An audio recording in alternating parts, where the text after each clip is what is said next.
I really enjoyed Amanda's talk. I came from a world quite similar, and I left before big data got to be anything anyone had heard of. So it was very, it was no fun at cocktail parties to say what I did back then. So now it's gotten better, and I thought what I would do is talk a little bit in our 10 minutes about our investment strategy and a thesis that I have, which I think I call small data, because we're looking at emerging markets. And I want to sort of show the two in relief of each other. So if you go into a grocery store today, if I were to walk in and I were to buy a gallon of organic milk and some gluten-free bread and some cage-free eggs, as I was checking out, I would get an immediate offer on my receipt based on the market basket of my purchases that segmented me pretty much to a T, right? So everyone here knows this, but it basically would say, you know, you're old enough to be price insensitive, so you're not buying the mean to chicken eggs. You're not so old that you care what gluten-free means and, you know, and organic. And so you're somewhere in there. You're probably this at, you know, a high education level. You're probably a hypochondriac. You're probably the head of your family. So all these things are pretty, right? And then you get something immediately that's like flax muffins or something off.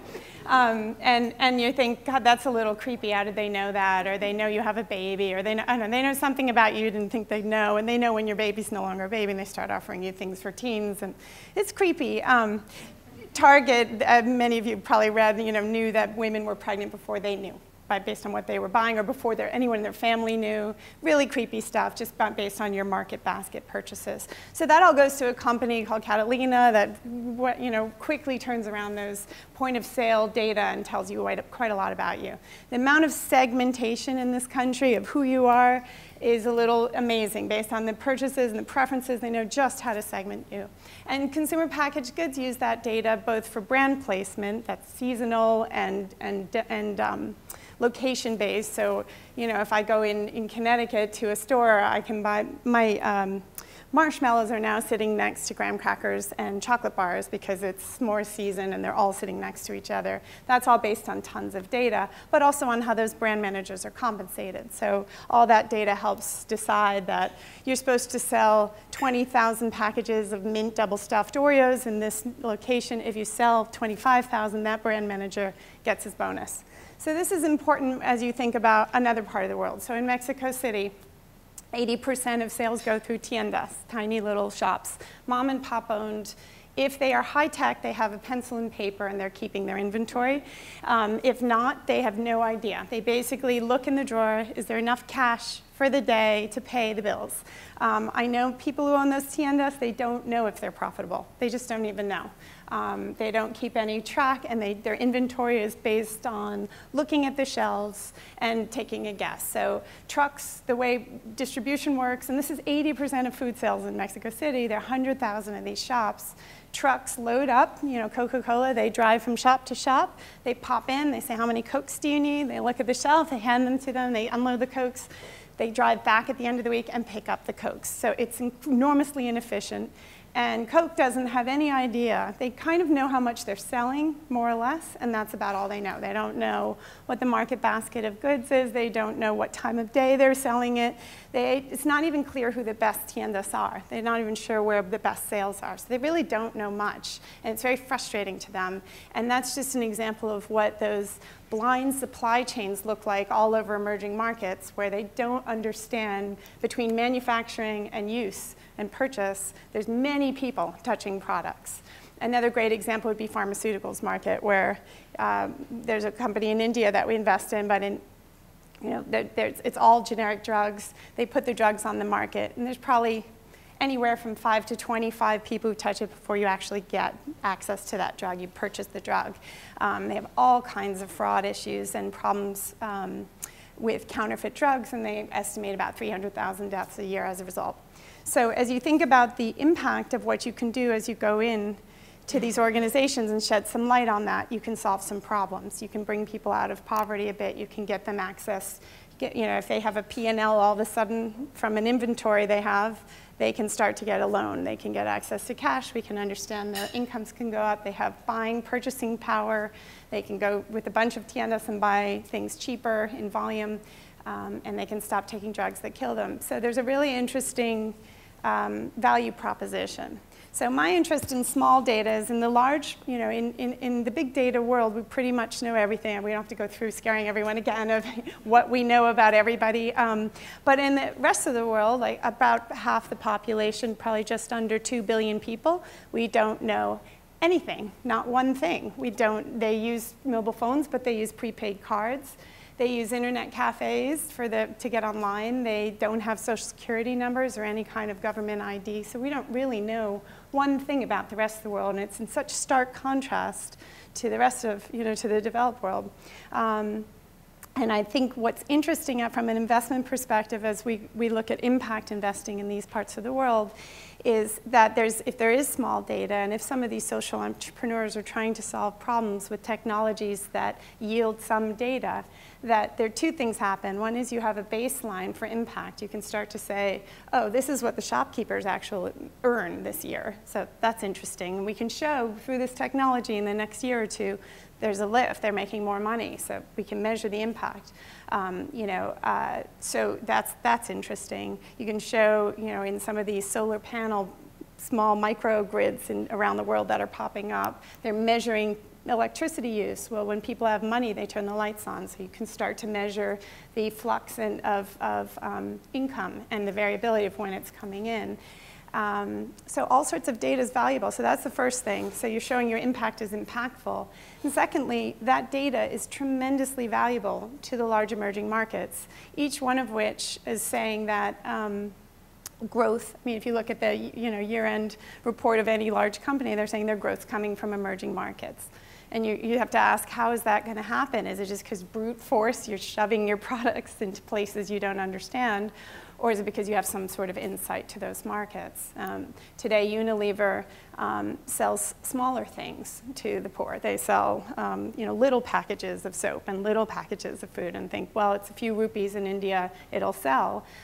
Or in rural shops in Africa, they have the same 5 SKUs they've had for the last 20 years sitting on the shelves. Because it's so incredibly expensive and difficult to get those products there. They don't want to start guessing what else people would like. So any information is helpful. And what's interesting is that tiny sample sizes, 400, 500 people, is really useful. So confidence level, be damned, people are like, you have 400 people, that's amazing, right? So we've done a few investments in companies like this, and these are the size of samples that they have. And I see companies like IRI, Nielsen, IMS, drooling over the data, and it's a tiny bit of data. So the thesis is that they will buy that data, you can sell it, it will underwrite the growth of these small companies until they can scale. It's very expensive, obviously, to get some of these devices in the hands of all of these, many different places. The distribution is the biggest challenge to me in addressing emerging markets and getting any kind of helpful technology into their hands. So an interesting program I just thought I'd mention is one company we invested called PharmaSecure that does, they put a unique code on all the blister packs of different drugs, and those are, then when you get the drug, you can SMS text the code in to make sure that that lot was not stolen, and therefore you won't be poisoned.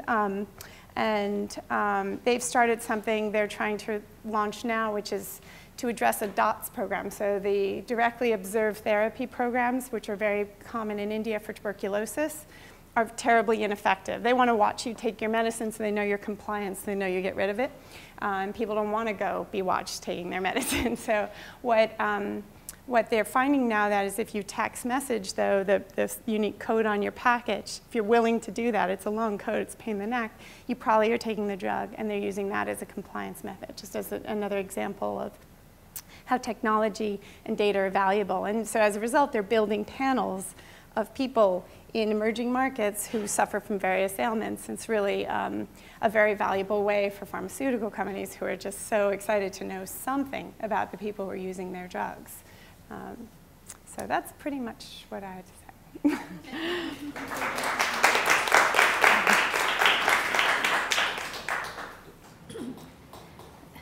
Diego. Fantastic presentation. One question, you mentioned this case, for example, now where you're collecting a lot of valuable data and generating a lot of value out of that. what are you doing with that data? Is that data then being sold to other entities? Is that being opened to the world for the world to use and improve?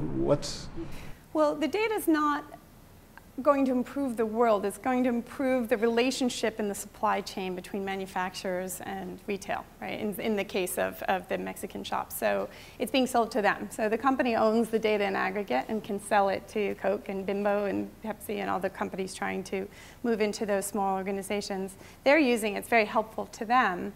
What you're hoping now is that you're also giving some of that, you're creating more efficiencies in the supply chain, and that some of those efficiencies go downstream as well, that they're shared, that it's not all going to a large company. This is going to happen either way. They're selling into these countries one way or the other. The more they understand and the more that you're giving the data to the shopkeeper, because the person who owns that tienda is much more likely to use it for his own value. So you're getting the most entrepreneurial of the shopkeepers signing up. They're the ones who already wish they could run their business better. They have this point of sale device now, which is collecting all their information, and they're using it to get loans. They're going to the bank. They're starting to take credit cards. They're starting to sell products they didn't sell before. I mean, people say to me, oh, well, aren't you just helping Pepsi sell more? And the answer to that is no. Pepsi's selling more now. The way that the top 3 things sold in small shops in Mexico are cigarettes, beer, and soda. So you can only go up from there. It's not going to get worse. It's not like we're hoping to get stronger drugs in there. We're trying and get some awareness, but you can't change anything without the insight. So that's the assumption.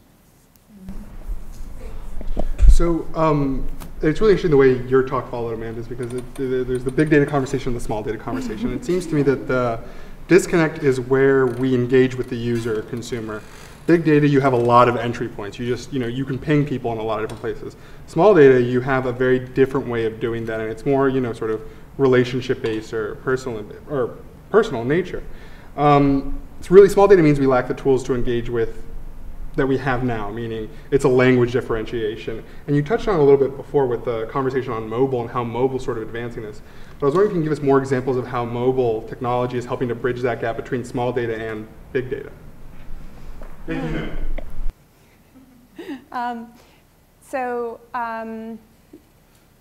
Yeah, I mean, well, so it's more about geography right now than anything else. So there's quite a lot of big data around, let's just stay with consumer packaged goods or pharmaceuticals, deregulated in 1997 in this country. All of a sudden they started to understand consumers pretty well and quickly.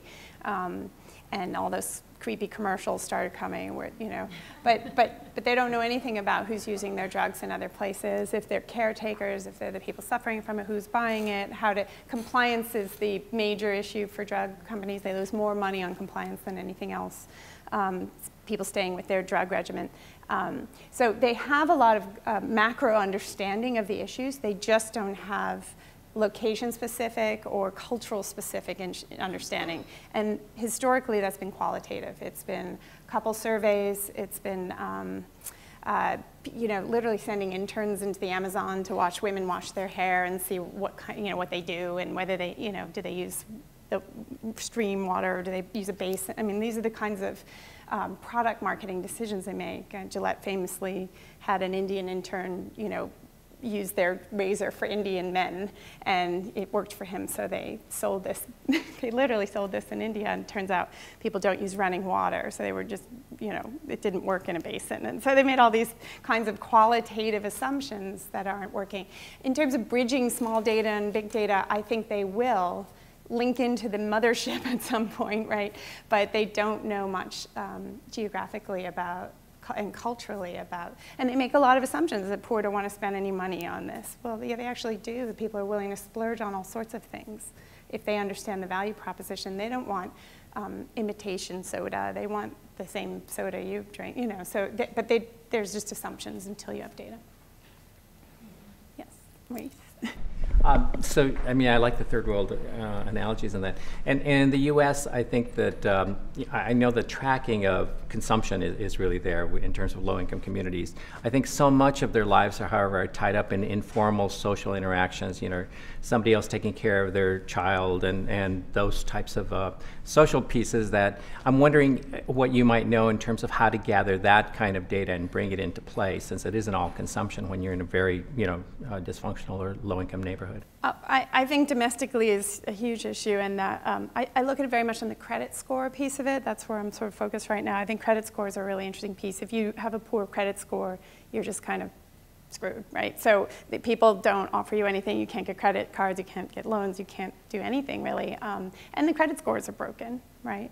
And there's all sorts of social relationships that I could say, Maurice is a great guy, he'll pay you back, you know, very much like micro-lending's going on, microfinance all over the world, but it doesn't really happen here. So there's loads of room for improvement. What I'm seeing that I think is a really interesting trend is everything old, really old, is new again. So things like Lending Club or Lendo, you know, all these sorts of organizations, right? Where it used to be, if I wanted to lend you money in our little village and wherever, I asked all the people around you, your mom, your family, your friends, the people you work with, is he going to pay me back? And they'd say, yeah, no, he's a good guy, he always pays you back. And I'd lend you the money.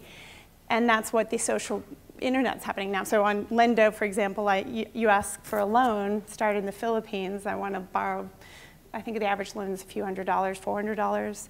I get access to all of your social connections. So then I can go into your Facebook community and go say, you fill out a form, and then I go verify, you know, does Brian really work here? Is that his mom? Do you have this friends? And they all get back to me. And then I give you the loan based on your social networking score, which is really an old concept, right? It's not a new concept. There are lots of things that are ancient concepts that are community-based, to your point, but they're using social media as a proxy for your real friends, your people who actually know you, you know. I think it's a very interesting phenomenon, but lending and credit score is one of the main ones, I think, that's really fascinating. Mm-hmm.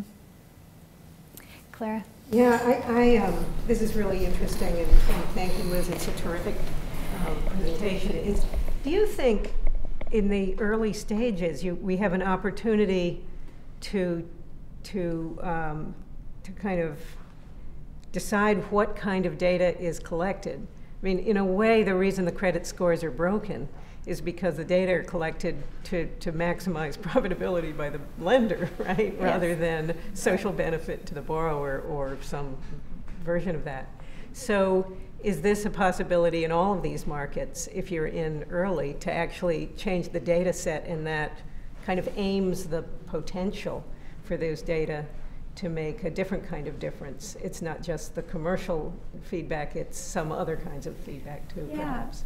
It's a great point. I mean, it's one of the things about social impact investing, right, in general, which is there's a point when money gets involved, definitely, right, as these things grow, where you risk tossing your mission out for profit, right? It's just, and there are many of these that happen. I think there's certain social missions where the mission is embedded, and they go hand in hand. So if the company's successful, it's successful, like this, you know, this program for tuberculosis monitoring. If it's successful, people don't have tuberculosis. There's no other way to measure it. And there are lots of organizations like Clean Water, and they tend to be health and environmental related, because as soon as you enter into finance, forget it. You know, just watch the MFI market over 20 years. Look what happened to SKS and Comportamos, and then you understand what happens to a mature social impact business. You know, banks get involved in, that's that, you know. They're not socially motivated, and they're never going to, this concept of mission before profit is like gibberish. So I think if you're thinking about blending those things, yes, early on it has a bit to do with who's investing and the people on the, you know, just being clear about that. It's hard to control mission drift in for-profit companies. It absolutely is. So you hope that this benefit is just downstream, that the people who are receiving, you know, you hope that there's a benefit to getting access to understanding your own inventory, that there's a benefit to getting electricity, that there's inherent benefits in some of these that you're hoping is always going to be there. I had this conversation with an interesting vaccine person, a guy who has a vaccine in stage 4 of FDA approval for cholera, it's a one-shot vaccine, no refrigeration, sounds pretty great. And I said, well, what's your strategy to, to get out of this business? He's like, well, I'm having a sale to the pharmaceutical companies in 3 years or 2 years. I was like, and what do you think they're going to do with this drug? They're not going to give it to the poor. And he said, you're right. And so he set up a second LLC that owns the rights to marketing in emerging markets. So that which is not the big profit maker for them anyway, he can now put that drug into those markets, and he can sell it here to wealthy travelers who want to have a vaccine. But the rights to giving it away to people who can't afford it will be just a nonprofit that he stays in charge of. So that you have to think about it way in advance. You think about the exit of your impact business, and you think about how you could control for it. And there's some interesting case studies on people doing that, but it's quite difficult, and it's really about your investors and the legal structure of your business. Yeah. I'm struck by something that there's a theme in both what you and Amanda are saying about incentive. So someone has to benefit, right? So in the case Amanda talked about Cisco sales, $4 million investment, $300 million, $4 billion, right? In the case of the mom and pop stores in Mexico, right? It's about increased sales as well, I think, right? So is that a really critical part to collecting the data as well? Yeah, I mean, if I were giving you something that tested the weather in your shop, you wouldn't use it. So it has to be valuable to you, and you have to see the value quite quickly. So yes, absolutely. And the value has to be, I mean, I'm not interested in the value just going up to the multinational companies trying to get into these markets. We're interested in there being a clear downstream value for the people using the product. So it really, as I said, there's some that is just inherent. It's some, clean water. If you're successful selling your clean water purification plants, everyone has clean water. It's hard to debate that the value and the financial success are disconnected in any way. Mm-hmm. Great. There's a question back here. Following on that, the concept of incentives, how do you incentivize data exhaust? Using PharmaSecure as an example, in theory, in some way, releasing that data could hurt their business model if you actually overcome some of the diseases that they're medicating. And so in cases where they're not actually doing a big data mission, but collectively that's a very good signal for folks that are in a health context, how do you incentivize them to release that? To share the data? Yes. Almost everyone I know is willing to share the data for nonprofit reasons. So for social missions, they're not willing to, give it to Merck, but they're willing to give it to somebody who's looking at health studies or the World Health Organization. There are a few who've come. I actually think it'd be a great business for someone, and there are probably many of you in the room, who could take some of this small data and merge it with the big data and make some real conclusions about what's happening in emerging markets. But I think most of them are willing to share in an aggregate, anonymous fashion for social purposes. That's my... Great. How about just these two last questions? Amanda, why don't we start with you, and then James will come over to you. So I want to start with just a comment first, but you mentioned Target and the creepy factor. My chief analytic officer is the one who actually built those models, so I kind of was giggling to myself.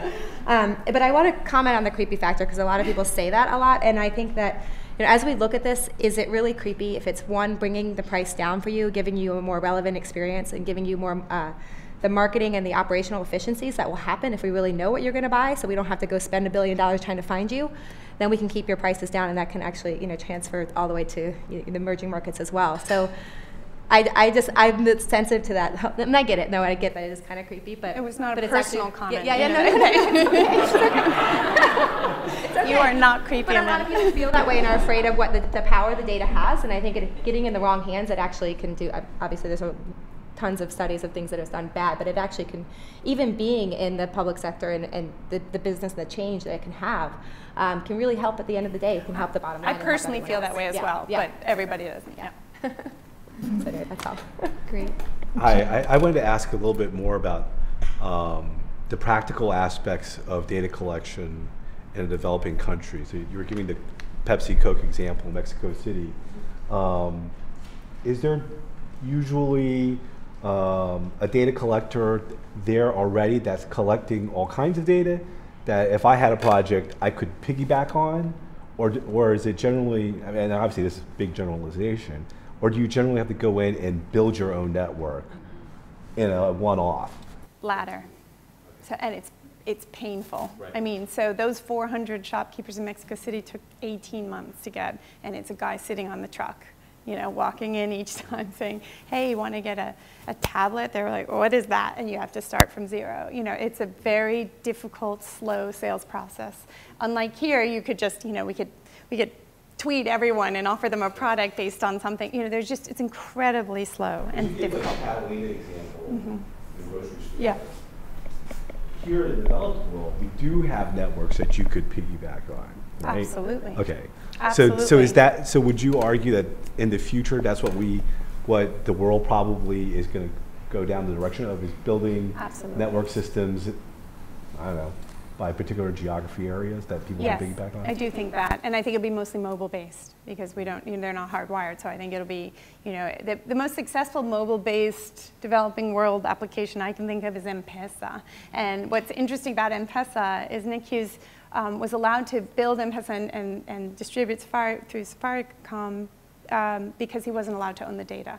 So he does not own that data, and it's really interesting data, but the government wanted to own it because they knew that it would just shut down the banks, essentially. Banks are useless. They don't, you know, nobody's gonna, most of the people don't use that, and they're actually quite ahead of the US in mobile phone payments. I can't pay with my phone yet. I'm sure there's a way to do it, but I don't know how to do that.